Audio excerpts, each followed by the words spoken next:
जो राम जी का जीवन काल था, जो उनका चरित्र था, जो उनका स्वभाव था, जो उनके गुण थे, वो सब शिव जी के हृदय में आए। और जब हृदय में आई तब क्या हुआ? प्रेम पुलक लोचन न जल छाए, आंखों में आंसू आ गए। मैंने एक दिन और निवेदन किया था कि भगवान कहते हैं कि ये मेरे भक्त के लक्षण हैं, कभी रोता है, कभी हंसता है, कभी पागलों की तरह गलियों में डोलता है, ये मेरे भक्त के लक्षण हैं। तो आज शिव जी की आंखों में आंसू आए और कहते हैं कि सच्चा भक्त वही है जो दुनिया की परवाह न करके केवल मुझे भजता है। जो दुनिया को देखता है वो कभी भज ही नहीं सकता है। कहते ना, राधे राधे कहने की आदत सी हो गई है। चाहे लाख कोशिश कोई कर ले, भक्त कभी पीछे कदम नहीं हटाता है। प्रहलाद ने हटाया, ध्रुव जी ने हटाया, नारद जी ने भड़काया तब भी नहीं हटाया, मीरा जी ने हटाया। इनको भगवान की प्राप्ति हुई कि नहीं हुई? तो आज जैसे ही राम जी का नाम लिया तो शिव जी के चरित्र सारे घूमे और घूमते ही उनकी आंखों से आंसू आने लगे। श्री रघुनाथ रूप उर आवा, परमानंद अमित सुख पावा। जब उस रूप का दर्शन अपने हृदय में किया तो आंखों से आंसू और सुख का अनुभव किया है शिव जी ने।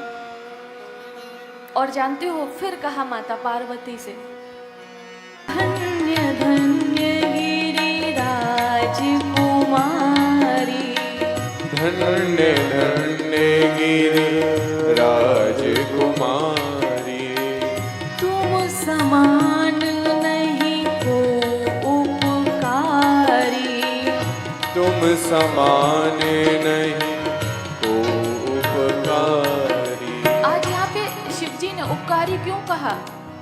उपकारी क्यों कहा?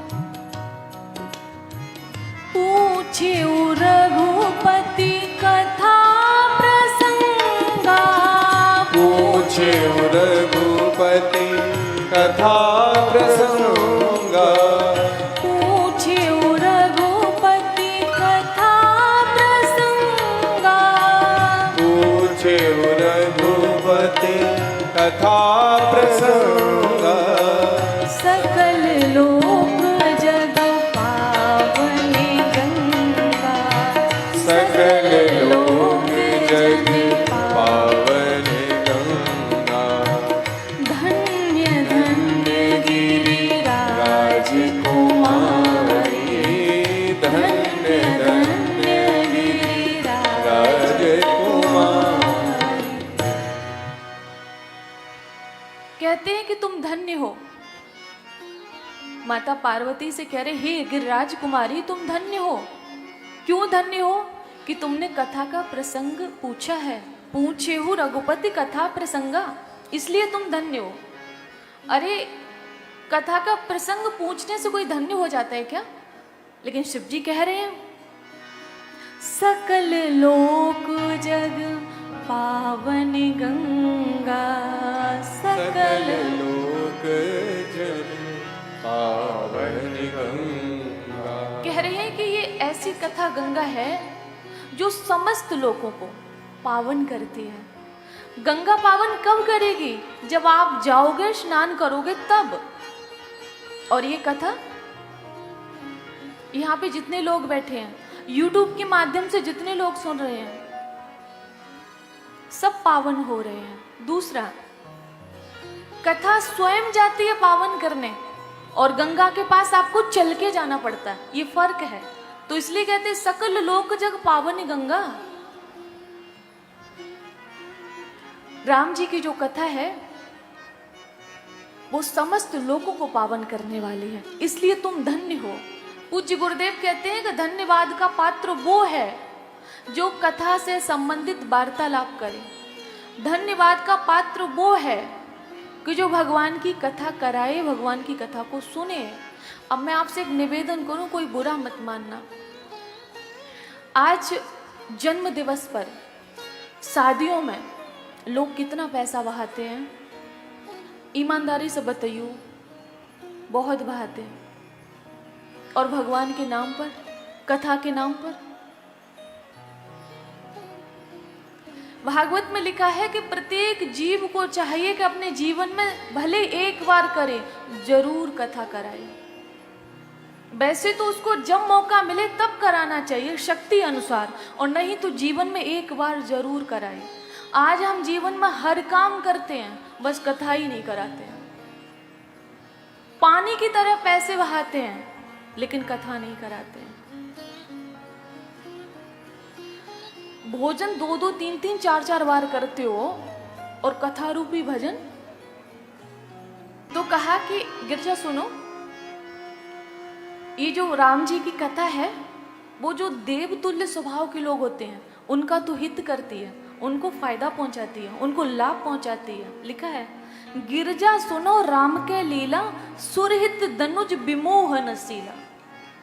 जो आसुरी स्वभाव के होते हैं ना, रावण सरीखे, राम का नाम मत लेना, राम भी कह रहे हैं और राम का नाम मत लेना।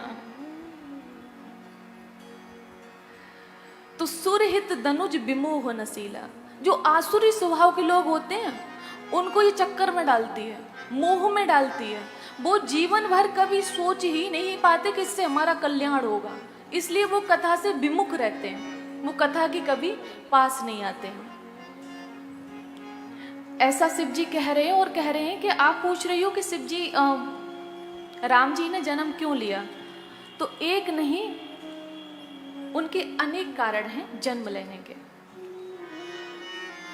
जब जब होई धर्म के हानि, जब जब होई धर्म की हानि, बाड़े असुर अधम अभिमानी, बाड़े असुर अधम अभिमानी, तब तब प्रभु धर विविध शरीरा, तब तब प्रभु धरि विविध शरीरा, हरहि कृपा निधि सज्जन पीरा, हरहि कृपा निधि सज्जन पीरा।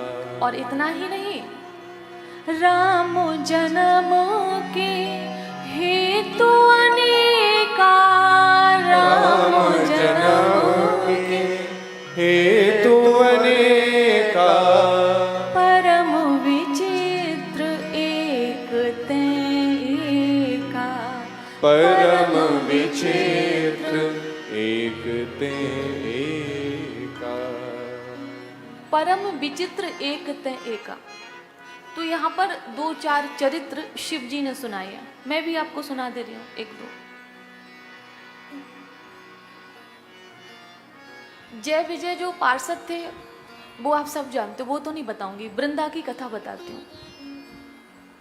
वृंदा भगवान की भक्त तो थी, लेकिन उनका विवाह हो गया एक राक्षस जलंधर से। अब कहते हैं ना कि तपस्या का फल कभी विफल तो होता नहीं है ना। और मैंने एक दिन ये भी कहा था कि आप उपवास करते हो, परिक्रमा लगाते हो, आप कथा सुनते हो, इसका भी तो पुण्य मिलता है। मतलब वक्ता का भला, श्रोता का भला, जो कराए उसका भी भला, सबका भला होता है। तो कहा कि हाँ, मैं आपसे निवेदन कर रही थी, तो इसका कोई फल होता है ना, पुण्य होता है। तो समस्त पुण्यों के मूल में तो कुछ होगा ना, समस्त पुण्यों के मूल में तो कुछ होगा ना, तो वो है भगवत प्राप्ति। तो क्या हुआ कि असुर जलंधर विवाह हुआ वृंदा से। अब वृंदा तो भगवान की भक्ता हैं, और असुर तो असुर ही होते हैं, दूसरों को पीड़ा देना, मारना, पीटना, संपत्ति को छीनना। और ऐसा बलशाली असुर को कोई मार ही ना पाए, सब हार गए। सभी भगवान के पास गए, तो भगवान ने कहा कि वृंदा मेरी भक्त है, बचपन से मेरा पूजन करती है, मैं भला उसके साथ ऐसा कैसे कर सकता हूँ। बोले कि प्रभु, जब तक आप उसके सतीत्व को नष्ट नहीं करोगे, तब तक ये जलंधर नहीं मरेगा, और जलंधर नहीं मरेगा तो हमें किसी को शांति भी नहीं मिलेगी। अब इधर जलंधर जा रहा था युद्ध करने के लिए, वृंदा बैठी थी तप करने के लिए। तो अपने पति से कहा कि आप जब तक युद्ध करोगे तब तक हम भगवान का भजन करेंगे, ताकि आप विजय श्री प्राप्त होकर आए। अब उधर युद्ध हो रहा है, ये तो चला गया, और इधर जलंधर का रूप बनाकर भगवान घर में आए। और ये एक अनुष्ठान होता है। जैसे मान लो, एक उदाहरण के लिए समझा रहे हैं छोटी सी बात से, कि आपने मान लो कि नियम लिया है कि हम 11 माला का जाप करेंगे, उससे पहले उठेंगे नहीं। तो आप पूरा 11 माला का जाप करने के बाद ही उठें तो आपको उसका पूरा फल मिलता है। और अगर आपने बीच में ही तोड़ दिया तो कहीं ना कहीं फल भी आधा हो जाएगा, कहीं ना कहीं। अब वृंदा के साथ कुछ ऐसा ही हुआ। इनका जो अनुष्ठान का नियम था कि पति हमारे विजय श्री प्राप्त होके आए, तो वो जैसे ही भगवान आए जलंधर के रूप में, इनको तो पता नहीं था, ये पूजा से उठ गई। जैसे ही ये पूजा से हटी, इनका अनुष्ठान का जो नियम था वो टूटा, और उधर जलंधर मारा गया। जलंधर मारा गया तो इधर उसका शीश गिरा के,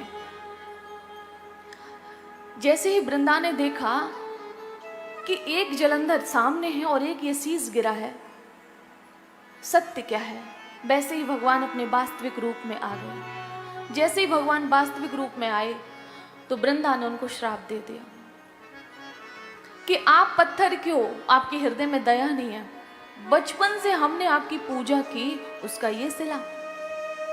वृंदा ने ये कह दिया। अब आप सबके भी दिमाग में आ रहा होगा कि जीवन भर जिसने तप किया, भगवान का ध्यान किया, तो उसका ये सिला, उसका ये सिला नहीं है। मैंने अभी निवेदन किया कि सभी दान पुण्यों का फल एक ही होता है, भगवत प्राप्ति। जो वृंदा को हुई, उसी समय भगवान पत्थर के बन गए जैसे ही श्राप दिया, और वो अपने पति का शीश लेके उन्होंने अपने शरीर का त्याग कर दिया, और इनके शरीर से एक पौधा निकला, वो तुलसी का पौधा था, जो आज हम सबके घरों में है, तुलसी का पौधा। तो भगवान ने ये कहा था कि कलयुग में तुम्हें ये वर देते कि कलयुग में जब तक मेरा भोग तुम्हें, मतलब तुलसी के दल के साथ नहीं लगेगा, मैं उसे स्वीकार नहीं करूंगा। और कलयुग में प्रतिवर्ष हमारा विवाह तुमसे होगा, जो होता है कार्तिक मास में, आप सब जानते हो, ये वर दिया था। और ये कोई छोटी बात है कि भगवान तुलसी के दल के बिना भोग को स्वीकार नहीं करते। जो वैष्णव हैं इस बात को जानते हैं। वो ठीक है, भाव के भूखे हैं भगवान, तो उन्होंने पत्रम पुष्पम फलम तोयम कह दिया, वो एक अलग बात है। वैसे भगवान का भोग तुलसी के दल से ही लगता है। तो भगवान के अवतार लेने का एक ये कारण था। दूसरा कारण, आप सभी को मैंने बताया था कि ये 3 जन्म में हिरण्यकश्यपु और रावण, कुंभकर्ण, शिशुपाल और दंतवक्त्र हुए जाके, और तीनों ही जन्म में भगवान ने इनका उद्धार किया है। आगे शिव जी ने एक बात कही, बड़ा अच्छा लगता है मुझे प्रसंग सुनाने में। नारद श्राप दीन एक वारा, नारद शाप दीन एक बारा, कल्प एक तेह लगे अवतारा, कल्प एक दिन लगी अवतारा। बोले कि नारद जी ने एक बार श्राप दे दिया था, नारद जी ने, तो प्रभु को एक कल्प में उसके लिए भी मानवीय अवतार लेना पड़ा था। नारद श्राप दीन एक बारा। अब देखिए, गिरिजा चकित भई सुनवानी, गिरिजा चकित भई सुनिबानी, नारद विष्णु भगत पुण्य ज्ञानी, नारद विष्णु भगत मुनि ज्ञानी। आश्चर्यचकित हुई माता पार्वती कि पूरा संसार जानता है कि वो विष्णु के भक्त थे, श्राप कैसे दे सकते हैं। अब उनको क्या पता कि विवाह का लफड़ा था। उनको क्या मालूम।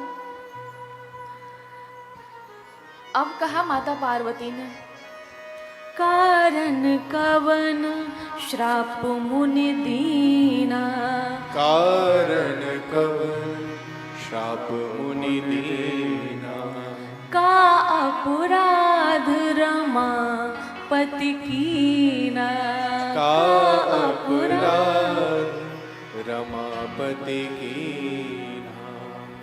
कह रही है कि नारद जी ने क्यों श्राप दिया।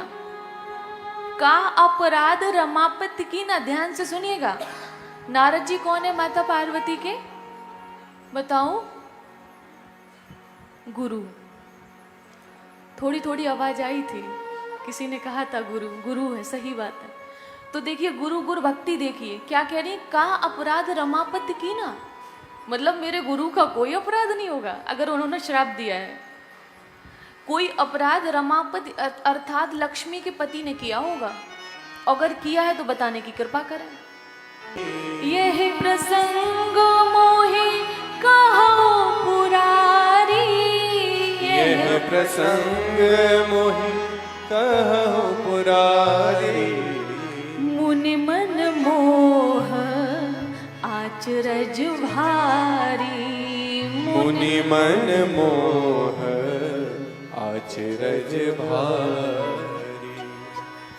अब क्या हुआ, एक बार आप सबको पता है कि दक्ष ने श्राप दिया है नारद जी को, तो वो एक स्थान पर नहीं टिक सकते हैं, वो बेचारे भ्रमण ही करते रहते हैं। लेकिन जो तप करता है, ईश्वर की कृपा हो गई तो हिमालय की एक दिन गुफा में गए, तो उसमें उनका ध्यान लग गया, काफी समय तक ध्यान करते रहे। अब जब कोई ध्यान करता है तो इंद्रदेव व्याकुल हो जाते हैं, गद्दी का लफड़ा है ना, समय और सत्ता किसी का साथ नहीं देता, गद्दी का लफड़ा। तो उन्होंने क्या किया कि कामदेव को भेज दिया। कामदेव को भेजा, लेकिन नारद जी पे कोई असर नहीं पड़ा। आप सभी जानते हो कि ब्रह्मचारी हैं और भाई इंद्रियों पे बल है उनके, मतलब अपना कंट्रोल करके रखते हैं, इसीलिए ईश्वर के निकट हैं। अब क्या हुआ कि इनको थोड़ा अभिमान हो गया। अब शिव जी के पास गए, बोले शिव जी सुनो, आपको लगता है कि कामदेव को आप ही ने भस्म किया, आज कामदेव को हमने भी हरा दिया। अब आपके मन में ये आया होगा कि कामदेव को तो शिव जी ने भस्म कर दिया, फिर कहाँ से आ गया। भैया ये कल्प कल की कथाएं हैं ना, तो वो लिखी हुई हैं, तो हम तो उसी के आधार पे बोलेंगे। कभी किसी कल्प में कुछ हुआ, किसी में कुछ हुआ। तो शिव जी के पास गए तो कहा कि देखो हमने भी आज कामदेव को हरा दिया। और शिव जी तो बहुत भोले भाले हैं ना, तो उन्होंने कहा कि नारद जी, जिस प्रकार अभिमान से युक्त होकर बाणी हमसे कही है ना, ऐसे नारायण से मत कहियो। बोले अगर कहा ना तो लफड़े में पड़ जाओगे, माया उनकी बड़ी प्रबल है, पहले ही समझा दिया। मैंने आपसे कहा था ना कि एक पंक्ति लिखता है ना व्यक्ति, जैसे मैं कहती हूँ मैंने लिखा, ये मैंने लिखा कहती हूँ ना, ऐसे ही नारद जी एक काम क्या अच्छा कर लिया जीवन में कि गाना गा रहे। विष्णु भगवान के पास गए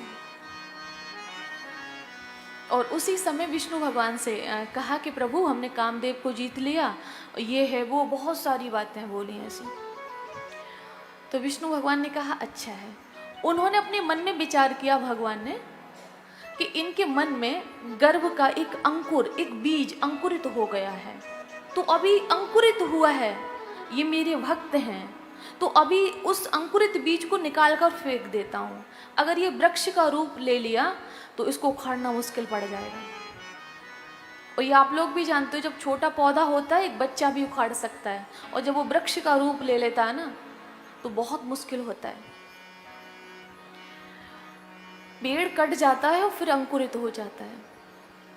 तो उसी समय भगवान ने एक लीला के एक नगर बसाया। नगर में एक सुंदर विश्व मोहिनी प्रकट किया जो भगवान की माया थी। अब ये नारद जी उधर से जा रहे थे, जो इन्होंने सुंदर सा नगर देखा, भगवान की माया थी, ये मोहित हो गए। उधर उस विश्व मोहिनी के पिता ने इनको बुलाया और बोले कि मेरी बेटी का हाथ देखो कि क्या क्या भाग्य में है। अब ये हाथ पे तो नजर नहीं है, नजर ऐसी कुछ कुछ बताते जा रहे हैं, इससे जो ब्याह करेगा वो अमर हो जाएगा, इससे जो नजर कहीं है और निशाना कहीं है। अब इतने में क्या हुआ, लिखा ये है कि जो सच्चाई थी वो नहीं बताई और जो सच्चाई नहीं थी वो बता दी। इसके बाद में वो आनंद फानन में भगवान के पास गए, भगवान के पास गए और कहा प्रभु जब तब कछो ना होई ते काला, जब तब कछु ना होहि तेहि काला। हे विधि मिलई कवन विधि बाला, हे विधि मिलई कवन विधि बाला। अगर मैं जब करूँगा तब करूँगा तो बहुत समय लग जाएगा, कब भगवान प्रसन्न हो और तब तक ये किसी और से विवाह कर ले तो हम रह जाएंगे। तो भगवान से कहा कि शॉर्टकट अपनाते प्रभु।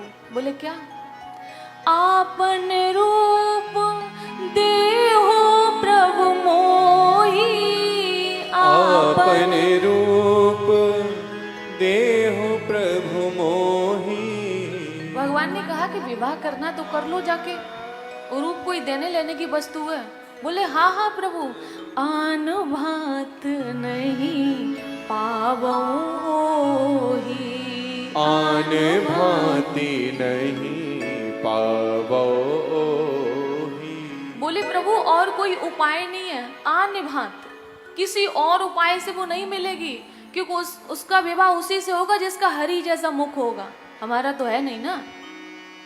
भगवान ने कहा अच्छा ये बात है। बोले हाँ, ये तो भगवान से कहा कि हरि जैसा मुख दे दो, अर्थात अपना मुख दे दो, लेकिन एक पंक्ति छोड़ दी नारद जी ने, जेहि विधिनाथ होए हित मोरा, जेहि विधिनाथ होहि हित मोरा। करहो सो बेगे दास में तोरा, करहूँ सो बेगी दास में तोरा। ये पंक्ति हमें बहुत कुछ सिखाती है कि जब भी भगवान से कुछ मांगो, भले मांग लो, लेकिन भगवान से ये कहो कि मैं मांग रहा हूं, मैं मांग रहा हूं, आप तो ही देना अगर इसमें मेरी भलाई हो तो ही। मैं अगर मांगू तो मांगू, तुम न कुछ देना मुझे, तुम न कुछ देना मुझे, तुमने घर दे दिया तो मजदूर हो जाऊंगा मैं, इश्क एक तरफा किया तो मशहूर हो जाऊंगा मैं। ये पद है किसी का, मुझे ध्यान नहीं किसने लिखा है। तो कहा कि हाँ, मैं आपसे निवेदन कर रही थी कि अगर मांगने का मन आए तो ज़रूर मांगो, मैं मना नहीं कर रही हूँ। कुछ लोग कहते हैं भगवान से मांगना नहीं चाहिए, मैं भी कहती हूँ नहीं मांगना चाहिए, लेकिन अगर फिर ये भी बात आती है आप भगवान से नहीं मांगोगे तो किससे मांगोगे? संसार के लोगों के से मांगने से अच्छा है कि भगवान से ही मांग लो, लेकिन हाँ एक लिमिट में। ये नहीं कि जब माथा टेको तो कुछ मांगो, जब माथा टेको तो फिर हाथ फैला दो, ऐसा नहीं होना चाहिए। तो ये पंक्ति ने नारद जी का भला कर दिया कि प्रभु मैंने आपको रूप मांगा है, लेकिन जे विद ना तो हो हित मोरा, मेरा जिसमें हित हो आप मुझे वही देना। तब भगवान ने कहा जे विद हो परम हित, तुम हित की बात कर रहे हो नारद, लेकिन जे विद हो परम हित, नारद सुनो तुम्हार, सोई हम करब न आन कछु वचन न मृषा हमार। कि हे नारद, तुमने कहा हित, लेकिन मैं तुम्हें वचन देता हूँ और ये मेरा वचन असत्य नहीं होगा कि जिसमें तुम्हारा परम हित होगा मैं वही करूँगा। अर्थात हम भगवान से कुछ ऐसा मांग लें, कुछ ऐसा, लेकिन भगवान हमें अपनी मर्जी से जो देते हैं, समझ रहे हो, अपनी इच्छा से जो देते हैं उसमें हमारा परम हित होता है, लेकिन साथ में आपका निवेदन होना चाहिए, वो निवेदन भूलिएगा नहीं। अच्छा मैं अपना बताती हूँ, वैसे तो मांगना कुछ नहीं है, भगवान सब ऐसे ही दे देते हैं। कभी कभी कलयुगी हो ना, तो कभी कुछ आ जाए मन में, तो भगवान से मैं यही बात कहती हूँ, मेरा हित है कि नहीं मैं नहीं जानती, आप तो जानते हो। तो आप वो देना जिसमें मेरा हित हो, तो आप वो देना, इसीलिए आपसे कहती हूँ। और एक होता है कहना और एक होता है फोर्स करना। मैं आप लोगों से फोर्स करती हूँ, नहीं नहीं आप ऐसे बोलना, आप ऐसे बोलना। बात मानोगे? हाँ, ऐसे सिर हिल रहा है कि जैसे अब आज से हमारी बात पे सब चलेंगे। अब भैया क्या हुआ कि इन्होंने तो कह दिया। अब भगवान ने कहा कि हरि का एक अर्थ होता है बंदर, तो बोले ठीक है चलो बंदर ही बना दे रहे। अब उनका मुंह बना दिया बंदर वाला। अब इनको लगता है कि हरि का मुख मिल गया। अब पहुंचे वहाँ पर, बारात का माहौल था, विश्व मोहिनी जयमाल लेके आने वाली थी। अब नारद जी कहीं इधर बैठ रहे उछल के, कहीं इधर बैठ रहे हैं। शिव जी के दो गढ़ थे, वो मुंह छुपा के हंस रहे हैं। जो लोग पहचान रहे थे वो इनको प्रणाम कर रहे हैं। अब जैसे ही विश्व मोहिनी आई, अब वो इनकी तरफ से निकल गई, देखा भी नहीं। मरकट बदन भयंकर देही। अब इनको लगा कि हम हरि का रूप लेकर आए हैं, ये मेरी तरफ देख क्यों नहीं रही है। अब ये ऐसे ऐसे करके जा रहे, वही बंदर शकल है तो वैसा स्वभाव भी हो जाएगा। उसी समय भगवान एक राजा के रूप में प्रकट हुए। विश्व मोहिनी ने उनके गले में जयमाला डाल दी। जैसे ही जयमाला डाली और वहां से अदृश्य हो गए भगवान उनको लेके, ये समझ गए। तब इनसे कहा वहां पर कि देख तो लो, अपनी शक्ल तो देख लो।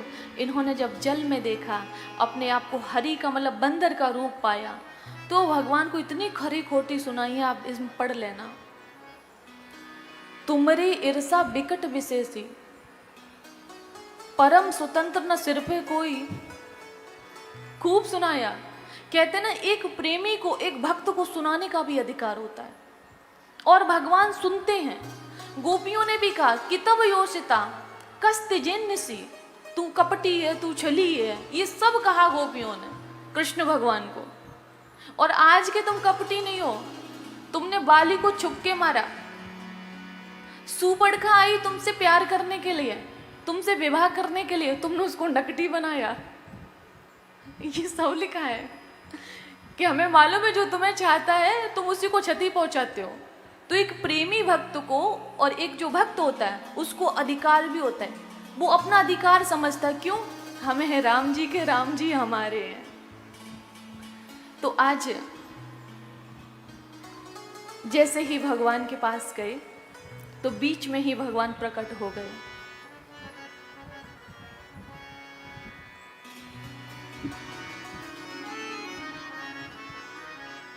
कपि आकृति तुम कीने हमारी, कपि आकृति तुम कीने हमारी। करें कीस सहाय तुम्हारी, करहीं कीस सहाय तुम्हारी। मम अपकार कीन तुम भारी, मम अपकार कीन तुम भारी। मम अपकार कीन तुम भारी, मम अपकार कीन तुम भारी। नारी विरह तुम होव दुखारी, नारी विरह तुम होव दुखारी। अब श्राप दे दिया।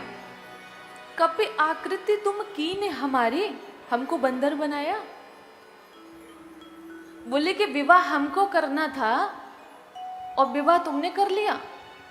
राम जी कहते मुखड़ा हमार और विवाह तुम्हार, मतलब मुंह हमारा और विवाह तुम्हारा। इतने चालाक पड़ गई तुम, तो तुम्ही को चालाकी आती, हमको नहीं आती। मुखड़ा हमार और विवाह तुम्हार। बोले तुम्हें श्राप देते हैं कि जिस भेष में आपने हमें ठगा है, राजा का रूप था ना, बोले कि यही रूप आपका होगा। और जिस तरह आज एक स्त्री के वियोग में हम पीड़ित हैं, वैसे तुम भी दुखी होगे, ये मेरा श्राप है। और भगवान ने उस श्राप को स्वीकार किया। जब हरि माया दूर निवारी, जब हरि माया दूर निवारी, नहीं तहर माना राजकुमारी। नहीं तहरा माना राजकुमार। अब प्रभु ने अपनी माया को समेट लिया, तो ना वहां पे वो राजकुमारी थी विष्णु मोहिनी, और ना वहां पे माता लक्ष्मी थी। अब सिर्फ भगवान है और नारद जी हैं। जब इस माया को समेटा है, अब चरणों में गिरे हैं। मृषा हो मम श्राप कृपाला, मृषा हो मम श्राप कृपाला, मृषा हो मम श्राप कृपाला, मृषा हो मम श्राप कृपाला। मम इच्छा कहे दीन दयाला, मम ईशा कहे दीन दयाला। अब राम जी ने कहा कि मम इच्छा कहे दीन दयाला। चरणों में गिरे नारद जी। मैंने एक दिन कहा था कि जब हम भक्ति से शून्य हो जाते हैं तब माया नाचने लगती है, और यहाँ पर भी नारद जी के साथ यही हुआ था, यही हुआ, माया नाचने लगे। भक्ति से शून्य कब होता है व्यक्ति? जब अभिमान बढ़ता है, और जहाँ अभिमान वहाँ भगवान नहीं होता है। तो सबसे निवेदन है भैया, अभिमान से शून्य रहिए। कहते कि प्रभु ये मेरा श्राप असत्य हो जाए। भगवान कहते नहीं नारद, ये मेरी इच्छा थी। तो प्रभु मैंने आपको बहुत खरी खोटी सुनाई है, इससे हमें पाप नहीं लगेगा, मेरे उद्धार का कोई उपाय तो बता दो। तो कह रहे हैं जप हो जाए शंकर सतनामा, जप हो जाए शंकर सतनामा, होई हृदय तुरत विश्रामा, होई हृदय तुरत विश्राम। बोले शंकर जी के सतनाम का पाठ करो तो हृदय में विश्राम होगा। अब आप देखिए, सच्ची बता रहे हैं, अगर 1 साल तक मैं कथा करूं ना तो भी कम पड़ेगी, क्योंकि कथा से हमें सीखना है। सब जानते हो, मैंने कई बार निवेदन किया है। वो कह रहे हैं कि सतनाम पढ़ने से आपके हृदय में विश्राम होगा। और मैंने क्या कहा था? मन विश्राम कब पाता है? जब हरि चरणों में आराम करता है। और वो भी यही कह रहे हैं। हमारा भटकना क्या है? भटकना क्यों है इस संसार में? क्योंकि हम चरणों से दूर हैं, इसलिए मन भटक रहा है। और मन भटकेगा तो आप भी भटकोगे। पकड़ लो बाह रघुराई, नहीं तो डूब जाएंगे। पकड़ लो बाह रघुराई, नहीं तो डूब जाएंगे। हमारा कुछ न बिगड़ेगा, तुम्हारी लाज जाएगी। हमारा कुछ न बिगड़ेगा, तुम्हारी लाज जाएगी। सच्ची बात है, बुरा नहीं मानना, सच्ची बात है। जीव तो जन्म जन्म का बिगड़ा है, एक बार और सही, उस पे असर नहीं है। लाज तो भगवान की जाएगी, क्योंकि मानव हमें इसलिए बनाया कि मैं भजन करूं। अगर नहीं कर रहा हूं तो लाज उसकी जाएगी। पकड़ लो बाहर घुराई, नहीं तो डूब जाएंगे। पकड़ लो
अगम न जाने, पथिक में मूढ़ अज्ञानी। संभालोगे नहीं राघव, संभालोगे नहीं राघव, तो कांटे चुभ ही जाएंगे। संभालोगे नहीं राघव, तो कांटे चुभ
पकड़ लो बाँह रघुराई, नहीं तो डूब जाएंगे।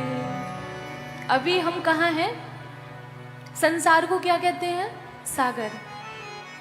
कल कहा था किनारे भी नहीं है, पार भी नहीं है, बीच में है। और बीच वाला जानते हो, फिर मानते क्यों नहीं हो? जानते हो तो मानते क्यों नहीं हो? कृपा का सेतु बंधन हो तो प्रभु हम रोज आएंगे। तो आज आगे की कथा में प्रवेश करते हुए शिवजी माता पार्वती से कहते हैं कि एक बार अत्याचार से पीड़ित होकर गौ माता का रूप बनाया धरती मैया ने, और यही कृष्ण कथा में था, और देवताओं के पास गई है। तो सभी ब्रह्मा जी हैं, शिव जी भी हैं, और भी देवी देवता हैं। तो वो ये सोच रहे कि भगवान को कहाँ जाएं ढूंढने, कहाँ जाएं, कहाँ मिलेंगे, वैकुंठ धाम जाएं, क्षीर सागर जाएं। तो उस समय जो हम लोग बहुत बोलते हैं ना चौपाई, वो शिव जी ने बोली है। कौन सी है? अंदाज करके बताओ। अब कोई इनाम तो नहीं है, लेकिन तालियां तो ही जाएंगी। बताओ।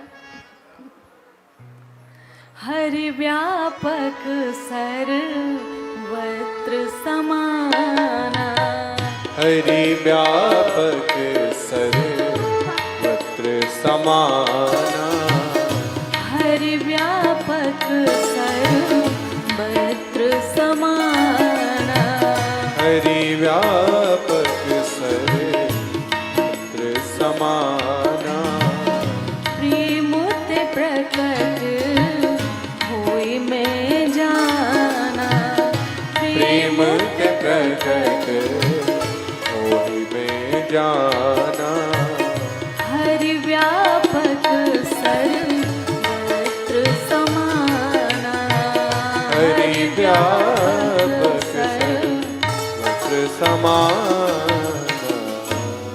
हरि व्यापक सर्वत्र समाना, इसका अर्थ है कि हमारे आसपास हैं। इसका अर्थ ये है। तो कहते प्रेम ते प्रकट होए मैं जाना। शिव जी अपना अनुभव बता रहे हैं कि ये मेरा अनुभव है, वो सर्वत्र हैं, हर जगह हैं, लेकिन प्रेम ते प्रकट होए मैं जाना। जैसे दूध में घी होता है, लेकिन प्रकट कब होता है? बहुत प्रोसीजर पार करने पड़ते हैं। केवल दूध को ऐसे चलाने से भी नहीं होगा। पहले उसको हल्का गर्म करो, फिर उसमें थोड़ा सा दही लगाओ, फिर वो जम जाता है, फिर सवेरे उसको फिर ऐसे करो, फिर मक्खन निकलता है, फिर उसको कढ़ाई में डालो, गैस जलाओ, फिर कहीं जाके घी बनता है। कितना लंबा प्रोसीजर हुआ। ऐसे ही भगवान को प्रकट करने के लिए करना पड़ेगा। हृदय में भक्ति जमाओ, फिर उसका मंथन करो, तब कहीं वो निखर के आएगा। भक्ति सूत्रोपनद्धा, भक्ति रूपी सूत्र में बंध के भगवान हृदय में खींचे चले आते हैं। भक्ति सूत्रोपनद्धा। तो आज कहा कि वो तो हर जगह हैं, प्रेम से प्रकट होते हैं, ऐसा शिव जी ने बोला है। आगे की कथा में कहते हैं कि राजा दशरथ, एक बेटी थी शांता, आप सभी जानते हो।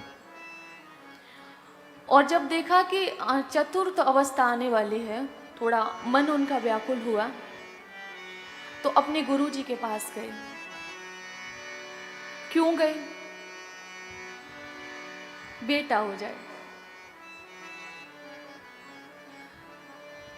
मैंने एक दिन कहा था, आत्मदेव रोए बेटा के लिए, राजा अंग ने यज्ञ कराया बेटा के लिए, राजा दशरथ ने भी यज्ञ कराया बेटा के लिए, और सबको बेटा की प्राप्ति हुई। लेकिन एक हमें बता दो, आत्मदेव, राजा अंग या राजा दशरथ पुत्र से सुख मिला हो, जबकि वो ईश्वर थे, प्रकट हुए थे, लेकिन सुख नहीं मिला। जिसके भाग्य में सुख नहीं है, नहीं मिलेगा। और इससे, इस कथा से ये भी लगता है कि बेटे सुख नहीं देते। बेटियां भी प्रकाश करती हैं, बेटियां भी आपके घर को उजाला कर सकती हैं, बेटियां भी आपके घर में खुशियां दे सकती हैं। एक बार भूपति मन माही, भई ग्लानि मोरे सुत नाही। राम सिया राम सिया राम जय जय राम। राम सिया राम जय जय राम। गुरु ग्रह गयो तुरंत महिपाला, चरण लागे कर विनय विशाला। राम सिया राम जय जय राम। राम सिया राम जय जय राम। श्रृंगी ऋषि वशिष्ठ बुलावा, पुत्र काम शुभ जग करावा। राम सिया राम जय जय राम। राम सिया राम जय जय राम। भगत सहित मुनि आहुति दीनी, प्रगटे अग्नि चरु कर लीनी। राम सिया राम जय जय राम। राम सिया राम जय जय राम। एक बार राजा दशरथ को मन में ग्लानि हुई, बेटी है लेकिन बेटा नहीं है। गुरुजी के पास गए, समझाया, गुरु ने पहले समझाया।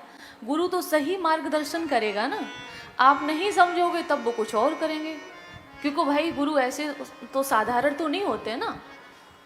उन्होंने कहा, मैंने एक रामायण में पढ़ा है, उन्होंने कहा कि है चौथा पन आने वाला। राजा दशरथ ने कहा, मन कमल अभी तक खिला नहीं, बुढ़ापा आने वाला है लेकिन अभी तक मन कमल नहीं खिला है। उन्होंने कहा, राजेंद्र व्यर्थ है ये विचार, बेटा कब वंश चलाता है। बोले पहले तो चिंतन करो, चिंता छोड़ो। चिंता है बड़ी चिता से भी नर को निर्जीव बनाती है। चिंता है बड़ी चिता से भी नर को निर्जीव बनाती है। मुर्दे को चिता जलाती है और चिंता जीते को खाती है। इसलिए चिंता छोड़ो, चिंतन करो। और सुनो, तुम कहते हो कि एक बेटा हो जाए, मन कमल खिल जाएगा, तो राजेंद्र व्यर्थ है ये विचार, बेटा कब वंश चलाता है। हो जाए अगर कुपुत्र कहीं, ग्रह को शमशान बनाता है।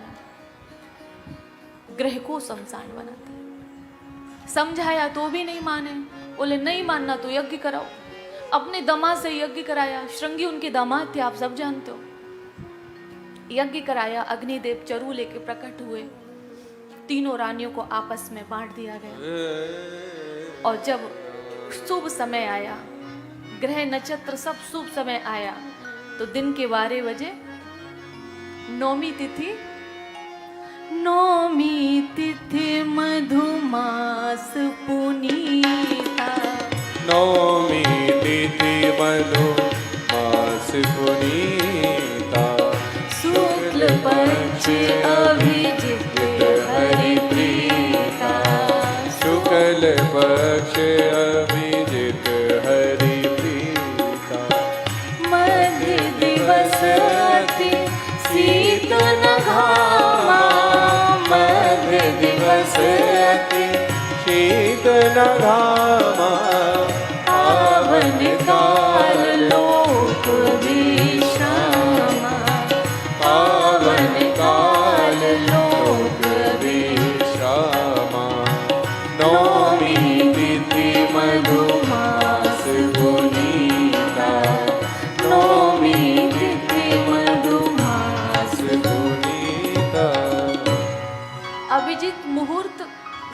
पक्ष चैत्र का महीना आप सबको पता है।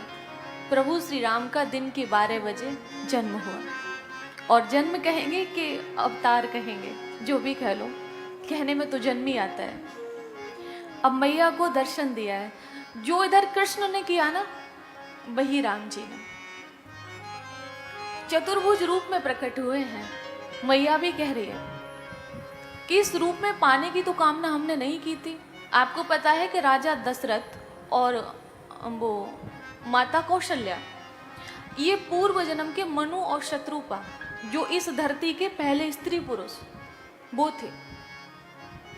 इन्होंने नैमिषारण्य में जीवन के अंतिम समय में तप किया। 23,000 वर्ष भगवान प्रकट हुए तो मन में तो था लेकिन कह नहीं पा रहे थे, लेकिन फिर भी कह ही दिया कि हम आपके समान सुत चाहते हैं। तो भगवान ने कहा कि मेरे समान तो मैं ही हूं, कोई दूसरा नहीं है, लेकिन अब आपने कहा है तो मैं ही आपका पुत्र बन के आऊंगा। साथ में कहा कि आपने कहा मेरे समान, तो ये वर भी खाली नहीं जाएगा, मैं भी आऊंगा और मेरे समान भी आएगा। और आप रामायण पढ़िएगा, राम जी आए और राम जी के समान भरत जी थे। देखने में इतना भी फर्क नहीं था। एक बार मैंने एक संत के मुख सुना कि एक बार कौशल्या मैया ने और कैकेयी मैया ने कहा कि हम पहचान ही नहीं पाते हैं अपने अपने बालकों को कि दोनों एक से ही हैं।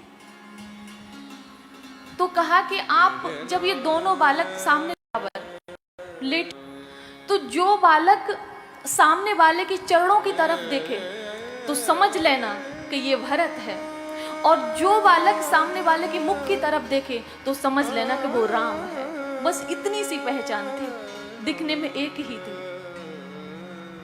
आप लोग रोज आइएगा, भरत जी के प्रसंग को आपको सुनाएंगे, तब आप देखेंगे कि राम जी के प्रति उनका प्यार क्या था, प्रेम क्या था। तो आज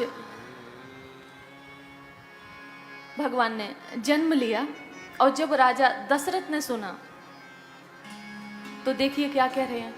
दशरथ पुत्र जन्म सुनिकाना, दशरथ पुत्र जन्म सुनिकाना, मानो ब्रह्मानंद समाना, मानो ब्रह्मानंद समाना, मानो ब्रह्मानंद समाना। आज बहुत प्रसन्न है और कह रहे हैं,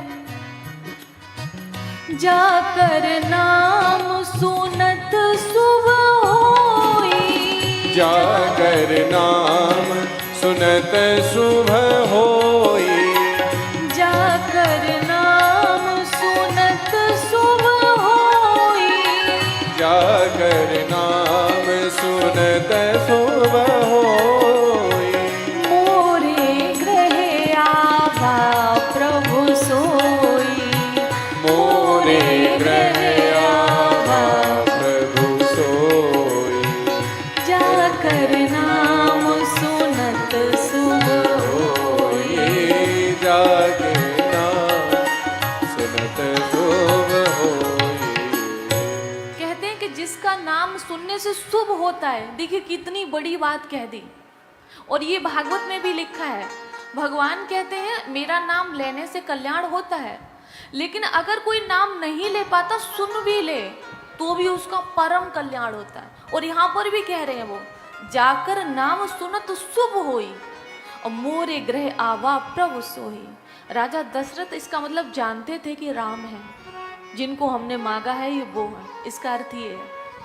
कभी कभी क्या होता है ना कि पढ़ते पढ़ते आगे बढ़ जाते हैं, और आपको सुनाते सुनाते वो भाव और समझ में आता है। कभी कभी ऐसा होता है। तो आज बधाई गाई जा रही हैं अवधपुरी में, और हम लोग बिना बधाई के रह जाए, ऐसे कैसे हो सकता है।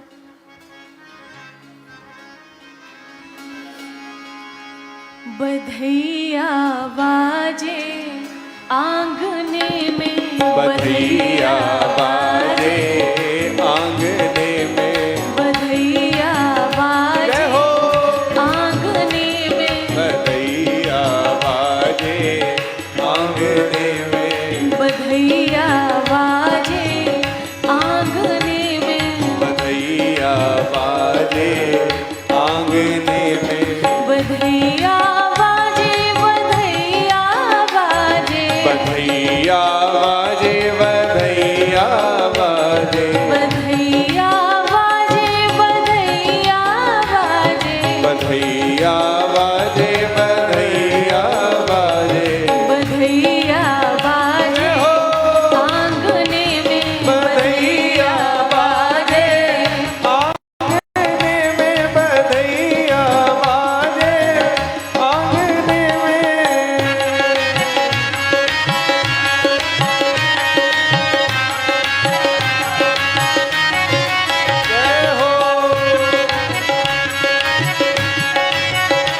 चंद्रमुखी मृग नयनी अवध की, चंद्रमुखी मृग नैनी अवध की, चंद्रमुखी मृग नयनी अवध की। तोड़त ताने रागने में, तोड़त ताने रागने में, तोड़त ताने रागने में, हाँ तोड़त ताने रागने में। बधैया बाजे आंगने में, बधैया बाजे आंगने में, बधैया बाजे आंगने में, बधैया बाजे आंगने में।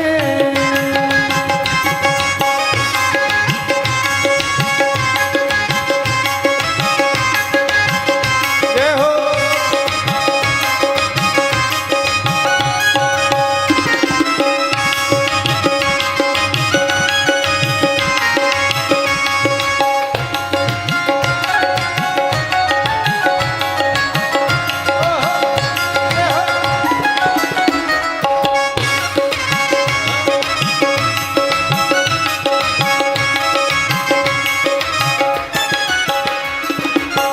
प्रेम भरी प्रमोदागन नाचे, प्रेम भरी ब्रह्मदागन नाचे, प्रेम भरी प्रमोदागन नाचे, प्रेम भरी ब्रह्मदागन नाचे।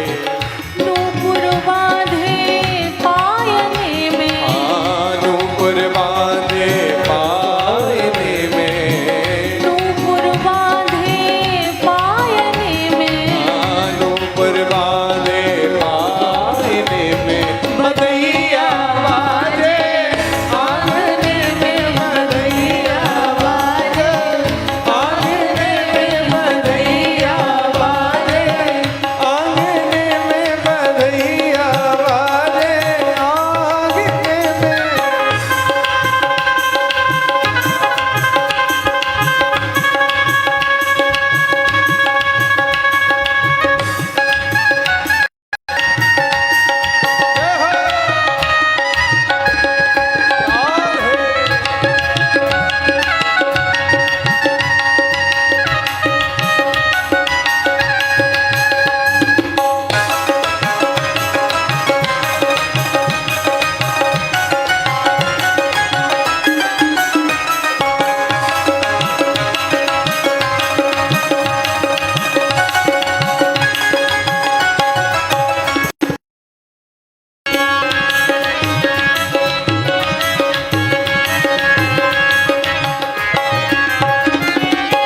न्योछावर श्री राम ललाजू, न्योछावर श्री राम ललाजू, न्योछावर श्री राम ललाजू, न्योछावर श्री राम ललाजू।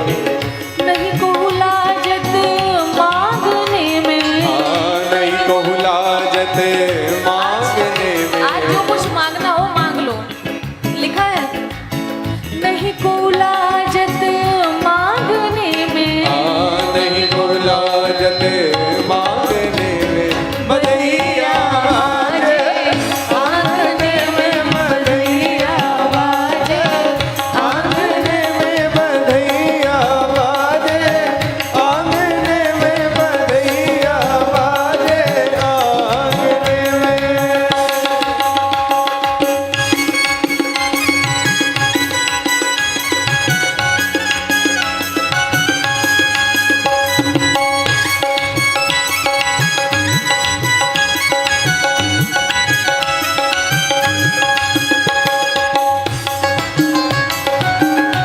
रामलला सरकार की जय हो।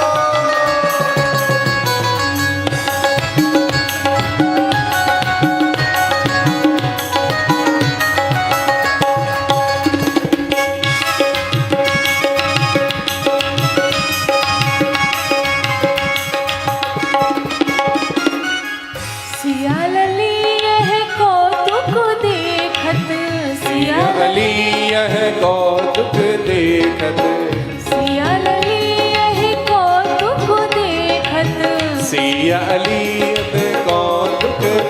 वक्त बीती रजनी जागने में, हाँ बीती रजनी जागने में, बीती रजनी जागने में, हाँ बीती रजनी जागने में, बधैया बाजे आंगने में, बधैया बाजे आंगने में, बधैया बाजे आंगने में बधैया बाजे, आंगने में बधैया बाजे, आंगने में बधैया बाजे, आंगने में बधैया बाजे, आंगने में बधैया बाजे, आंगने में बधैया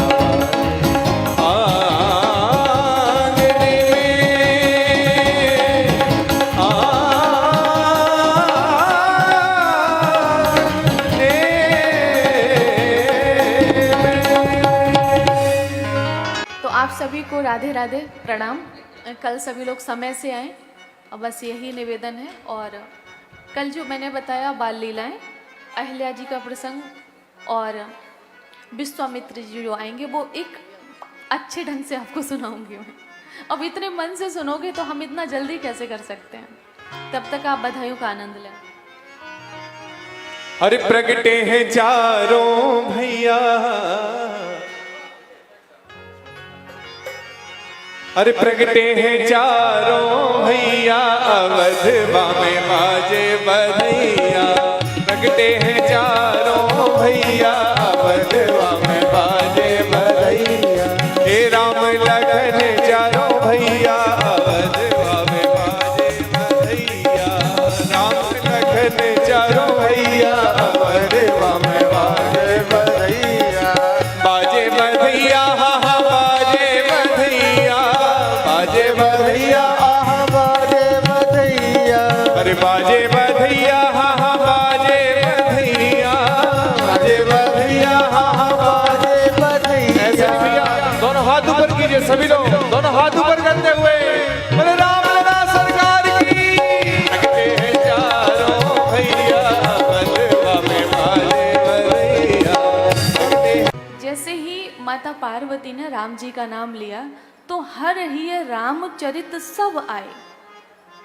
जो राम जी का जीवन काल था, जो उनका चरित्र था, जो उनका स्वभाव था, जो उनके गुण थे, वो सब शिव जी के हृदय में आए। और जब हृदय में आई तब क्या हुआ? प्रेम पुलक लोचन न जल जाए, आंखों में आंसू आ गए। मैंने एक दिन और निवेदन किया था कि भगवान कहते हैं कि ये मेरे भक्त के लक्षण हैं।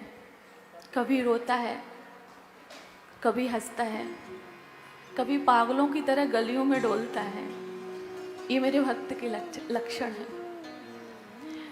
तो आज शिव जी की आंखों में आंसू आए और कहते हैं कि सच्चा भक्त वही है जो दुनिया की परवाह न करके केवल मुझे भजता है। जो दुनिया को देखता है वो कभी भज ही नहीं सकता है। कहते ना, राधे राधे कहने की आदत सी हो गई है।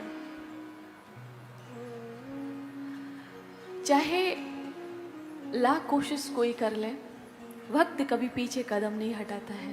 प्रहलाद ने हटाया, ध्रुव जी ने हटाया, नारद जी ने भड़काया तब भी नहीं हटाया, मीरा जी ने हटाया। इनको भगवान की प्राप्ति हुई कि नहीं हुई? तो आज जैसे ही राम जी का नाम लिया तो शिव जी के चरित्र सारे घूमे और घूमते ही उनकी आंखों से आंसू आने लगे।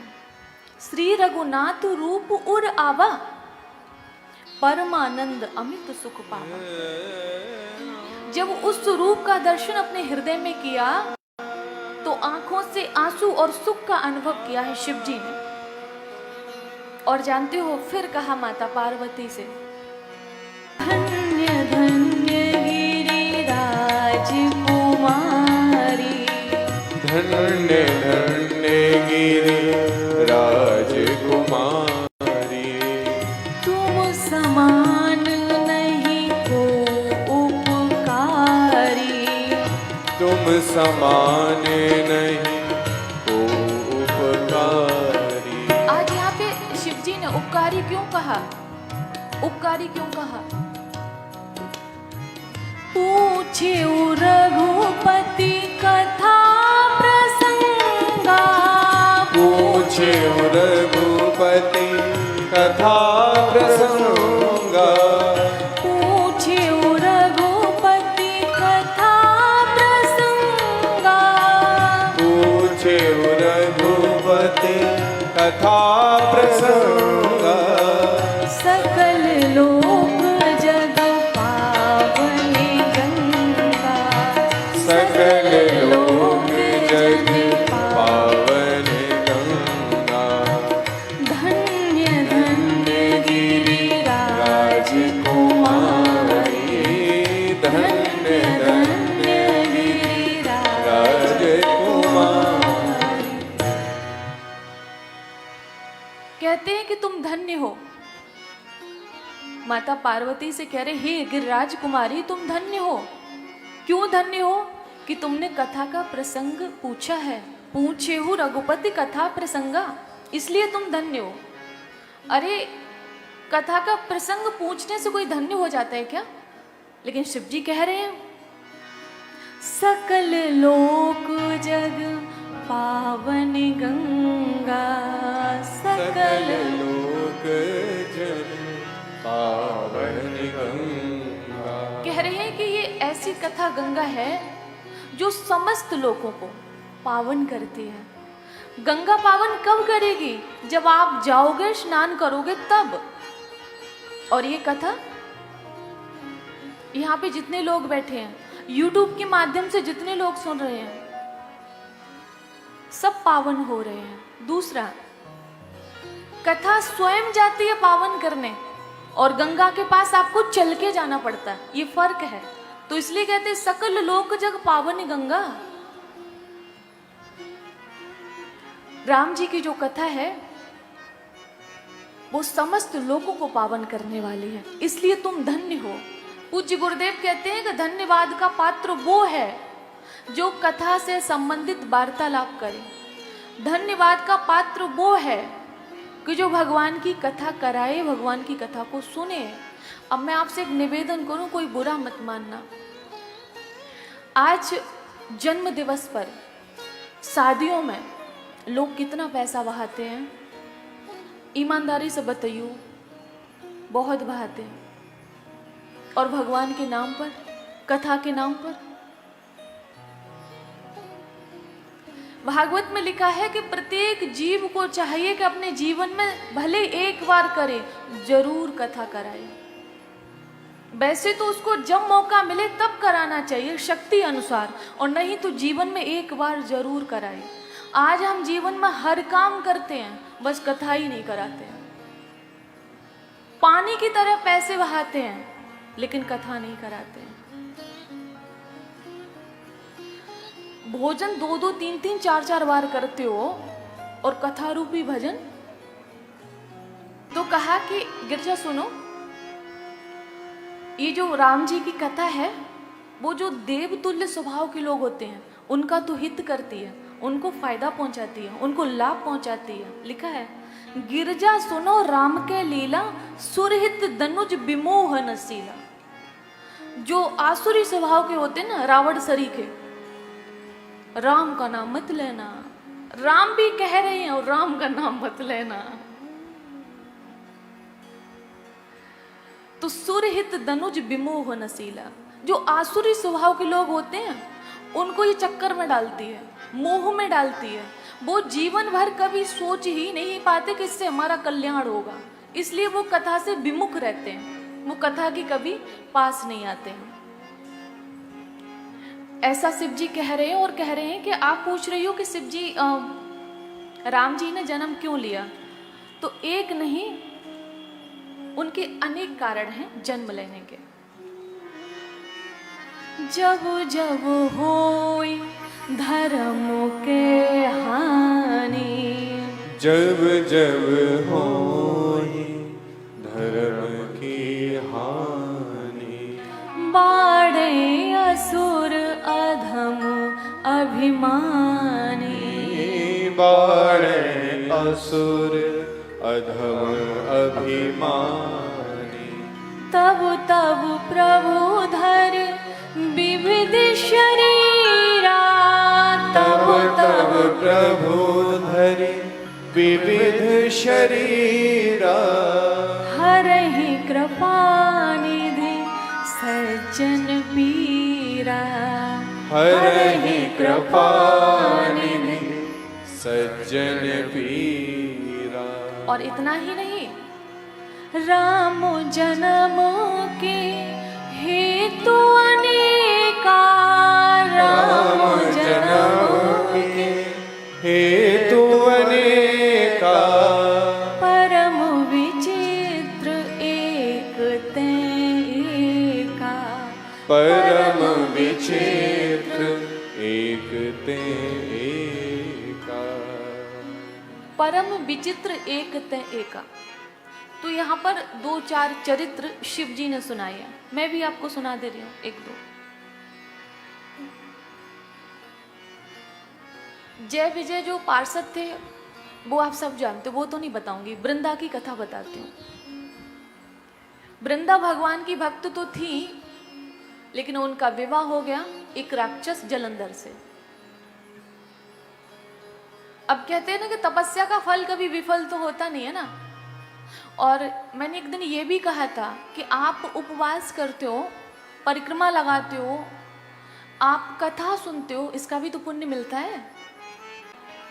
मतलब वक्ता का भला, श्रोता का भला, जो कराए उसका भी भला, सबका भला होता है। तो कहा कि हाँ, मैं आपसे निवेदन कर रही थी, तो इसका कोई फल होता है ना, पुण्य होता है। तो समस्त पुण्यों के मूल में तो कुछ होगा ना, समस्त पुण्यों के मूल में तो कुछ होगा ना, तो वो है भगवत प्राप्ति। तो क्या हुआ कि असुर जलंधर विवाह हुआ वृंदा से। अब वृंदा तो भगवान की भक्ता हैं और असुर तो असुर ही होते हैं, दूसरों को पीड़ा देना, मारना, पीटना, संपत्ति को छीनना। और ऐसा बलशाली असुर को कोई मार ही ना पाए, सब हार गए। सभी भगवान के पास गए तो भगवान ने कहा कि वृंदा मेरी भक्त है, बचपन से मेरा पूजन करती है, मैं भला उसके साथ ऐसा कैसे कर सकता हूँ। बोले कि प्रभु, जब तक आप उसके सतीत्व को नष्ट नहीं करोगे तब तक ये जलंधर नहीं मरेगा, और जलंधर नहीं मरेगा तो हमें किसी को शांति भी नहीं मिलेगी। अब इधर जलंधर जा रहा था युद्ध करने के लिए, वृंदा बैठी थी तप करने के लिए। तो अपने पति से कहा कि आप जब तक युद्ध करोगे तब तक हम भगवान का भजन करेंगे, ताकि आप विजय श्री प्राप्त होकर आए। अब उधर युद्ध हो रहा है, ये तो चला गया, और इधर जलंधर का रूप बनाकर भगवान घर में आए। और ये एक अनुष्ठान होता है। जैसे मान लो, एक उदाहरण के लिए समझा रहे हैं छोटी सी बात से, कि आपने मान लो कि नियम लिया है कि हम 11 माला का जाप करेंगे, उससे पहले उठेंगे नहीं। तो आप पूरा 11 माला का जाप करने के बाद ही उठें तो आपको उसका पूरा फल मिलता है। और अगर आपने बीच में ही तोड़ दिया तो कहीं ना कहीं फल भी आधा हो जाएगा, कहीं ना कहीं। अब वृंदा के साथ कुछ ऐसा ही हुआ। इनका जो अनुष्ठान का नियम था कि पति हमारे विजय श्री प्राप्त होके आए, तो वो जैसे ही भगवान आए जलंधर के रूप में, इनको तो पता नहीं था, ये पूजा से उठ गई। जैसे ही ये पूजा से हटी, इनका अनुष्ठान का जो नियम था वो टूटा, और उधर जलंधर मारा गया। जलंधर मारा गया तो इधर उसका शीश गिरा के, जैसे ही वृंदा ने देखा कि एक जलंधर सामने है और एक ये शीश गिरा है, सत्य क्या है, वैसे ही भगवान अपने वास्तविक रूप में आ गए। जैसे ही भगवान वास्तविक रूप में आए तो वृंदा ने उनको श्राप दे दिया कि आप पत्थर क्यों, आपके हृदय में दया नहीं है, बचपन से हमने आपकी पूजा की, उसका ये सिला। वृंदा ने ये कह दिया। अब आप सबके भी दिमाग में आ रहा होगा कि जीवन भर जिसने तप किया, भगवान का ध्यान किया, तो उसका ये सिला, उसका ये सिला नहीं है। मैंने अभी निवेदन किया कि सभी दान पुण्यों का फल एक ही होता है, भगवत प्राप्ति। जो वृंदा को हुई उसी समय भगवान पत्थर के बन गए, जैसे ही श्राप दिया, और वो अपने पति का शीश लेके उन्होंने अपने शरीर का त्याग कर दिया, और इनके शरीर से एक पौधा निकला, वो तुलसी का पौधा था। जो आज हम सबके घरों में है, तुलसी का पौधा। तो भगवान ने ये कहा था कि कलयुग में तुम्हें ये वर देते कि कलयुग में जब तक मेरा भोग तुम्हें मतलब तुलसी के दल के साथ नहीं लगेगा, मैं उसे स्वीकार नहीं करूंगा। और कलयुग में प्रतिवर्ष हमारा विवाह तुमसे होगा, जो होता है कार्तिक मास में, आप सब जानते हो। ये वर दिया था। और ये कोई छोटी बात है कि भगवान तुलसी के दल के बिना भोग को स्वीकार नहीं करते। जो वैष्णव हैं इस बात को जानते हैं। वो ठीक है, भाव के भूखे हैं भगवान, तो उन्होंने पत्रम पुष्पम फलम तोयम कह दिया, वो एक अलग बात है। वैसे भगवान का भोग तुलसी के दल से ही लगता है। तो भगवान के अवतार लेने का एक ये कारण था।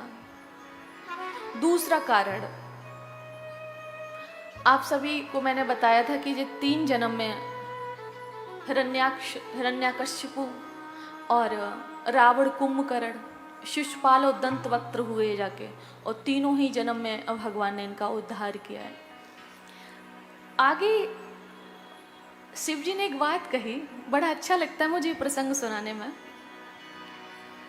नारद श्राप दीन एक वारा, नारद शाप दीन एक बारा, कलप एक तेह लगे अवतारा, कलप एक दिन लगी अवतारा। बोले कि नारद जी ने एक बार श्राप दे दिया था, नारद जी ने, तो प्रभु को एक कल्प में उसके लिए भी मानवीय अवतार लेना पड़ा था। नारद श्राप दीन एक बारा। अब देखिए, गिरिजा चकित भई सुनवानी, गिरिजा चकित भई सुनिबानी, नारद विष्णु भगत पुण्य ज्ञानी, नारद विष्णु भगत मुनि ज्ञानी। आश्चर्यचकित हुई माता पार्वती कि पूरा संसार जानता है कि वो विष्णु के भक्त थे, श्राप कैसे दे सकते हैं। अब उनको क्या पता कि विवाह का लफड़ा था, उनको क्या मालूम। अब कहा माता पार्वती ने, कारण कवन श्राप मुनि दीना, कारण कवन श्राप मुनि दीना, का अपराध रमा पति कीना, का अपराध रमापति कीना। कह रही है कि नारद जी ने क्यों श्राप दिया। का अपराध रमापति की ना, ध्यान से सुनिएगा। नारद जी कौन है माता पार्वती के, बताओ। गुरु। थोड़ी थोड़ी आवाज आई थी, किसी ने कहा था गुरु, गुरु है, सही बात है। तो देखिए गुरु गुरु भक्ति देखिए क्या कह रही है, का अपराध रमापति की ना, मतलब मेरे गुरु का कोई अपराध नहीं होगा अगर उन्होंने श्राप दिया है। कोई अपराध रमापति अर्थात लक्ष्मी के पति ने किया होगा, अगर किया है तो बताने की कृपा करें। यह प्रसंग मोहि कहो पुरारी, यह प्रसंग मोहि कहो पुरारी, मुनि मन मोह आचरज भारी, मुनि मन मोह आचरज भारी। अब क्या हुआ, एक बार आप सबको पता है कि दक्ष ने श्राप दिया है नारद जी को, तो वो एक स्थान पर नहीं टिक सकते हैं, वो बेचारे भ्रमण ही करते रहते हैं। लेकिन जो तप करता है, ईश्वर की कृपा हो गई तो हिमालय की एक दिन गुफा में गए, तो उसमें उनका ध्यान लग गया, काफ़ी समय तक ध्यान करते रहे। अब जब कोई ध्यान करता है तो इंद्रदेव व्याकुल हो जाते हैं, गद्दी का लफड़ा है ना, समय और सत्ता किसी का साथ नहीं देता, गद्दी का लफड़ा। तो उन्होंने क्या किया कि कामदेव को भेज दिया। कामदेव को भेजा, लेकिन नारद जी पे कोई असर नहीं पड़ा। आप सभी जानते हो कि ब्रह्मचारी हैं और भाई इंद्रियों पे बल है उनके, मतलब अपना कंट्रोल करके रखते हैं, इसीलिए ईश्वर के निकट हैं। अब क्या हुआ कि इनको थोड़ा अभिमान हो गया। अब शिव जी के पास गए, बोले शिव जी सुनो, आपको लगता है कि कामदेव को आप ही ने भस्म किया, आज कामदेव को हमने भी हरा दिया। अब आपके मन में ये आया होगा कि कामदेव को तो शिव जी ने भस्म कर दिया, फिर कहाँ से आ गया? भैया ये कल की कथाएं हैं ना, तो वो लिखी हुई हैं, तो हम तो उसी के आधार पे बोलेंगे। कभी किसी कल्प में कुछ हुआ, किसी में कुछ हुआ। तो शिव जी के पास गए तो कहा कि देखो हमने भी आज कामदेव को हरा दिया। और शिव जी तो बहुत भोले भाले हैं ना, तो उन्होंने कहा कि नारद जी, जिस प्रकार अभिमान से युक्त होकर बाणी हमसे कही है ना, ऐसे नारायण से मत कहियो। बोले अगर कहा ना तो लफड़े में पड़ जाओगे, माया उनकी बड़ी प्रबल है, पहले ही समझा दिया। मैंने आपसे कहा था ना कि एक पंक्ति लिखता है ना व्यक्ति, जैसे मैं कहती हूँ मैंने लिखा, ये मैंने लिखा कहती हूँ ना, ऐसे ही नारद जी एक काम क्या अच्छा कर लिया जीवन में कि गाना गा रहे, विष्णु भगवान के पास गए और उसी समय विष्णु भगवान से कहा कि प्रभु हमने कामदेव को जीत लिया, ये है वो, बहुत सारी बातें बोली ऐसी। तो विष्णु भगवान ने कहा अच्छा है। उन्होंने अपने मन में विचार किया भगवान ने कि इनके मन में गर्भ का एक अंकुर, एक बीज अंकुरित हो गया है, तो अभी अंकुरित हुआ है, ये मेरे भक्त हैं, तो अभी उस अंकुरित बीज को निकाल कर फेंक देता हूँ। अगर ये वृक्ष का रूप ले लिया तो इसको उखाड़ना मुश्किल पड़ जाएगा। और ये आप लोग भी जानते हो, जब छोटा पौधा होता है एक बच्चा भी उखाड़ सकता है, और जब वो वृक्ष का रूप ले लेता है ना तो बहुत मुश्किल होता है। पेड़ कट जाता है और फिर अंकुरित हो जाता है। तो उसी समय भगवान ने एक लीला के एक नगर बसाया, नगर में एक सुंदर विश्व मोहिनी प्रकट किया जो भगवान की माया थी। अब ये नारद जी उधर से जा रहे थे, जो इन्होंने सुंदर सा नगर देखा, भगवान की माया थी, ये मोहित हो गए। उधर उस विश्व मोहिनी के पिता ने इनको बुलाया और बोले कि मेरी बेटी का हाथ देखो कि क्या क्या भाग्य में है। अब ये हाथ पे तो नज़र नहीं है, नज़र ऐसी कुछ कुछ बताते जा रहे हैं, इससे जो ब्याह करेगा वो अमर हो जाएगा, इससे जो ब्याह नज़र कहीं है और निशाना कहीं है। अब इतने में क्या हुआ, लिखा ये है कि जो सच्चाई थी वो नहीं बताई और जो सच्चाई नहीं थी वो बता दी। इसके बाद में वो आनंद फानन में भगवान के पास गए, भगवान के पास गए और कहा प्रभु जब तब कछु ना होई ते काला, जब तब कछु ना होई ते काला, हे विधि मिलई कवन विधि बाला, हे विधि मिलई कवन विधि बाला। अगर मैं जब करूँगा तब करूँगा तो बहुत समय लग जाएगा, कब भगवान प्रसन्न हो, और तब तक ये किसी और से विवाह कर ले तो हम रह जाएंगे। तो भगवान से कहा कि शॉर्टकट अपनाते प्रभु। बोले क्या? आपन रूप देहो प्रभु मोही, आपन रूप देहो प्रभु मोही। भगवान ने कहा कि विवाह करना तो कर लो जाके, रूप कोई देने लेने की वस्तु है। बोले हाँ हाँ प्रभु, आन भात नहीं पावऊं ही, आन भांति नहीं पावो ही। बोले प्रभु और कोई उपाय नहीं है, आन भात, किसी और उपाय से वो नहीं मिलेगी, क्योंकि उसका विवाह उसी से होगा जिसका हरि जैसा मुख होगा, हमारा तो है नहीं ना। भगवान ने कहा अच्छा ये बात है? बोले हाँ।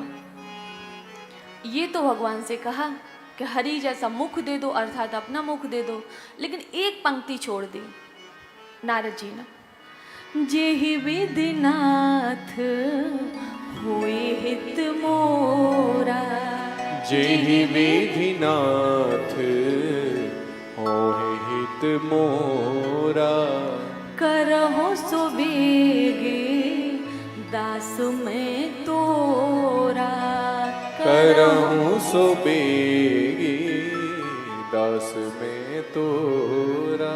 ये पंक्ति हमें बहुत कुछ सिखाती है कि जब भी भगवान से कुछ मांगो, भले मांग लो, लेकिन भगवान से ये कहो कि मैं मांग रहा हूं, मैं मांग रहा हूं, आप तो ही देना अगर इसमें मेरी भलाई हो तो ही।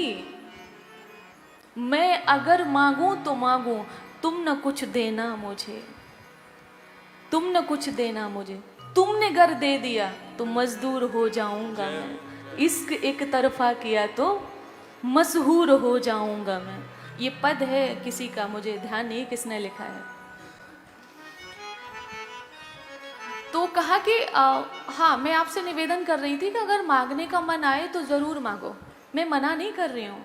कुछ लोग कहते हैं भगवान से मांगना नहीं चाहिए, मैं भी कहती हूँ नहीं मांगना चाहिए, लेकिन अगर फिर ये भी बात आती है आप भगवान से नहीं मांगोगे तो किससे मांगोगे? संसार के लोगों के से मांगने से अच्छा है कि भगवान से ही मांग लो, लेकिन हाँ एक लिमिट में। ये नहीं कि जब माथा टेको तो कुछ मांगो, जब माथा टेको तो फिर हाथ फैला दो, ऐसा नहीं होना चाहिए। तो ये पंक्ति ने नारद जी का भला कर दिया कि प्रभु मैंने आपका रूप मांगा है, लेकिन जे विद नाथ होय हित मोरा, मेरा जिसमें हित हो आप मुझे वही देना। तब भगवान ने कहा जे विद होय परम हित, तुम हित की बात कर रहे हो नारद, लेकिन जे विद हो परम हित, नारद सुनो तुम्हार, सोई हम करब न आन कछु बचन न मृषा हमार। कि हे नारद तुमने कहा हित, लेकिन मैं तुम्हें वचन देता हूँ और ये मेरा वचन असत्य नहीं होगा कि जिसमें तुम्हारा परम हित होगा मैं वही करूँगा। अर्थात हम भगवान से कुछ ऐसा मांग लें, कुछ ऐसा, लेकिन भगवान हमें अपनी मर्जी से जो देते हैं, समझ रहे हो, अपनी इच्छा से जो देते हैं उसमें हमारा परम हित होता है, लेकिन साथ में आपका निवेदन होना चाहिए। वो निवेदन भूलिएगा नहीं।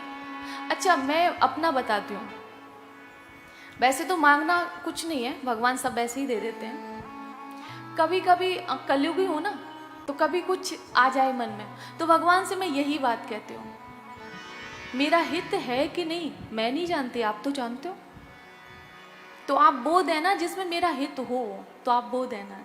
इसीलिए आपसे कहती हूँ। और एक होता है कहना और एक होता है फोर्स करना। मैं आप लोगों से फोर्स करती हूँ, नहीं नहीं आप ऐसे बोलना, आप ऐसे बोलना, बात मानोगे? हाँ, ऐसे सिर हिल रहा है कि जैसे अब आज से हमारी बात पे सब चलेंगे। अब भैया क्या हुआ कि इन्होंने तो कह दिया। अब भगवान ने कहा कि हरि का एक अर्थ होता है बंदर, तो बोले ठीक है चलो बंदर ही बना दे रहे। अब उनका मुंह बना दिया बंदर वाला। अब इनको लगता है कि हरि का मुख मिल गया। अब पहुंचे वहाँ पर बारात का माहौल था, विश्व मोहिनी जयमाल लेके आने वाली थी। अब नारद जी कहीं इधर बैठ रहे उछल के, कहीं इधर बैठ रहे हैं। शिव जी के दो गढ़ थे, वो मुंह छुपा के हंस रहे हैं। जो लोग पहचान रहे थे वो इनको प्रणाम कर रहे हैं।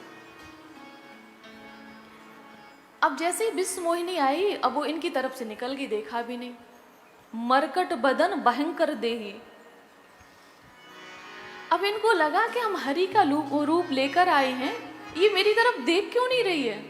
अब ये ऐसे ऐसे करके जा रहे, वही बंदर शकल है तो वैसा स्वभाव भी हो जाएगा। उसी समय भगवान एक राजा के रूप में प्रकट हुए। विश्व मोहिनी ने उनके गले में जयमाला डाल दी। जैसे ही जयमाला डाली और वहां से अदृश्य हो गए भगवान उनको लेके, ये समझ गए। तब इनसे कहा वहां पर कि देख तो लो, अपनी शक्ल तो देख लो। इन्होंने जब जल में देखा, अपने आप को हरि का मतलब बंदर का रूप पाया, तो भगवान को इतनी खरी खोटी सुनाई है, आप इसमें पढ़ लेना। तुमरी ईर्षा बिकट विशेषी, परम स्वतंत्र न सिर पे कोई। खूब सुनाया। कहते ना एक प्रेमी को, एक भक्त को सुनाने का भी अधिकार होता है, और भगवान सुनते हैं। गोपियों ने भी कहा कि तब योषिता कस्तिजिन्नसी, तू कपटी है, तू छली है, ये सब कहा गोपियों ने कृष्ण भगवान को। और आज के तुम कपटी नहीं हो, तुमने बाली को छुप के मारा। सुपड़खा आई तुमसे प्यार करने के लिए, तुमसे विवाह करने के लिए, तुमने उसको नकटी बनाया। ये सब लिखा है कि हमें मालूम है जो तुम्हें चाहता है तुम उसी को क्षति पहुंचाते हो। तो एक प्रेमी भक्त को और एक जो भक्त होता है उसको अधिकार भी होता है, वो अपना अधिकार समझता है। क्यों? हमें है राम जी के, राम जी हमारे हैं। तो आज जैसे ही भगवान के पास गए तो बीच में ही भगवान प्रकट हो गए।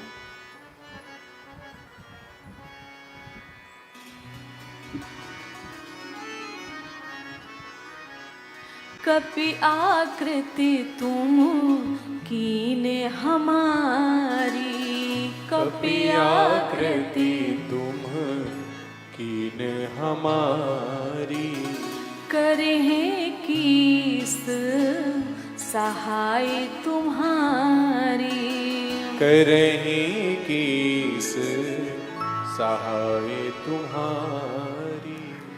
मम अपकार कीन तुम भारी, मम अपकार कीन तुम भारी, मम अपकार कीन तुम भारी, मम अपकार कीन तुम भारी। नारी विरह तुम होव दुखारी, नारी विरह तुम होव दुखारी। अब श्राप दे दिया। कपि आकृति तुम कीने हमारी, हमको बंदर बनाया। बोले कि विवाह हमको करना था और विवाह तुमने कर लिया। राम जी कहते मुखड़ा हमार और विवाह तुम्हार, मतलब मुंह हमारा और विवाह तुम्हारा। इतने चालाक पड़ गई तुम, तो तुम्ही को चालाकी आती, हमको नहीं आती। मुखड़ा हमार और विवाह तुम्हार। बोले तुम्हें श्राप देते हैं कि जिस भेष में आपने हमें ठगा है, राजा का रूप था ना, बोले कि यही रूप आपका होगा। और जिस तरह आज एक स्त्री के वियोग में हम पीड़ित हैं, वैसे तुम भी दुखी होगे, ये मेरा श्राप है। और भगवान ने उस श्राप को स्वीकार किया। जब हरि माया दूर निवारी, जब हरि माया दूर निवारी, नहीं तहाँ रमाना राजकुमारी, नहीं तह रमाना राजकुमार। अब प्रभु ने अपनी माया को समेट लिया, तो ना वहां पे वो राजकुमारी थी विश्व मोहिनी, और ना वहां पे माता लक्ष्मी थी। अब सिर्फ भगवान है और नारद जी हैं। जब इस माया को समेटा है, अब चरणों में गिरे हैं। मृषा हो मम श्राप कृपाला, मृषा हो मम श्राप कृपाला, मृषा हो मम श्राप कृपाला, मृषा हो मम श्राप कृपाला। मम इच्छा कहे दीन दयाला, मम इच्छा कहे दीन दयाला। अब राम जी ने कहा कि मम इच्छा कहे दीन दयाला। चरणों में गिरे नारद जी। मैंने एक दिन कहा था कि जब हम भक्ति से शून्य हो जाते हैं तब माया नाचने लगती है, और यहाँ पर भी नारद जी के साथ यही हुआ था, यही हुआ। माया नाचने लगे। भक्ति से शून्य कब होता है व्यक्ति? जब अभिमान बढ़ता है, और जहाँ अभिमान वहाँ भगवान नहीं होता है। तो सबसे निवेदन है भैया, अभिमान से शून्य रहिए। कहते कि प्रभु ये मेरा श्राप असत्य हो जाए, भगवान के तहत ये मेरी इच्छा थी। हरी कुटी सुनाई है, इससे हमें पाप नहीं लगेगा? मेरे उद्धार का कोई उपाय तो बता दो। तो कह रहे हैं, जब हो जाए शंकर सतनामा, जब हो जाए शंकर सतनामा। होई हृदय तुरत विश्रामा। होई हृदय तुरत विश्राम। बोले शंकर जी के सतनाम का पाठ करो तो हृदय में विश्राम होगा। अब आप देखिए, सच्ची बता रहे हैं, अगर 1 साल तक मैं कथा करूं ना तो भी कम पड़ेगी, क्योंकि कथा से हमें सीखना है। सब जानते हो, मैंने कई बार निवेदन किया है। वो कह रहे हैं कि सतनाम पढ़ने से आपके हृदय में विश्राम होगा। और मैंने क्या कहा था, मन विश्राम कब पाता है, जब हरि चरणों में आराम करता है। और वो भी यही कह रहे हैं। हमारा भटकना क्या है, भटकना क्यों है इस संसार में? क्योंकि हम चरणों से दूर हैं, इसलिए मन भटक रहा है। और मन भटकेगा तो आप भी भटकोगे। पकड़ लो बाह रघुराई, नहीं तो डूब जाएंगे। पकड़ लो बाह रघुराई, नहीं तो डूब जाएंगे। हमारा कुछ न बिगड़ेगा, तुम्हारी लाज जाएगी। हमारा कुछ न बिगड़ेगा, तुम्हारी लाज जाएगी। सच्ची बात है, बुरा नहीं मानना, सच्ची बात है। जीव तो जन्म जन्म का बिगड़ा है।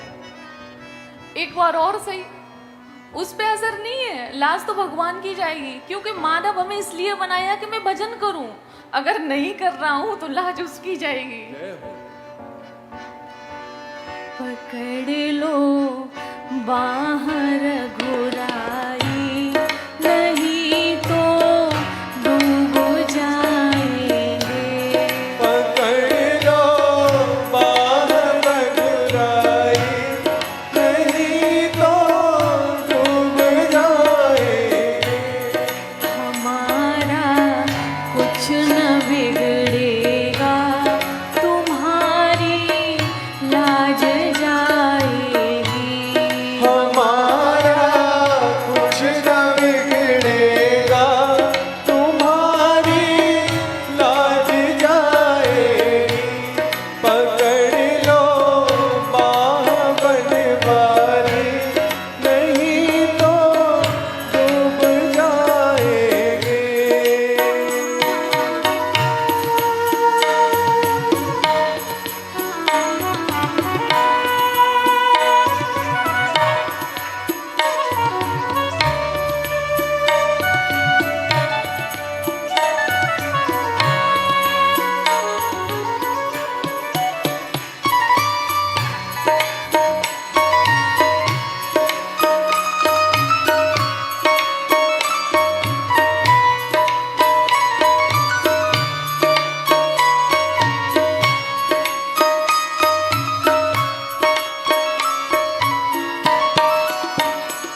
बाह रघुराई, नहीं तो डूब जाएंगे। अभी हम कहाँ हैं? संसार को क्या कहते हैं? सागर। कल कहा था किनारे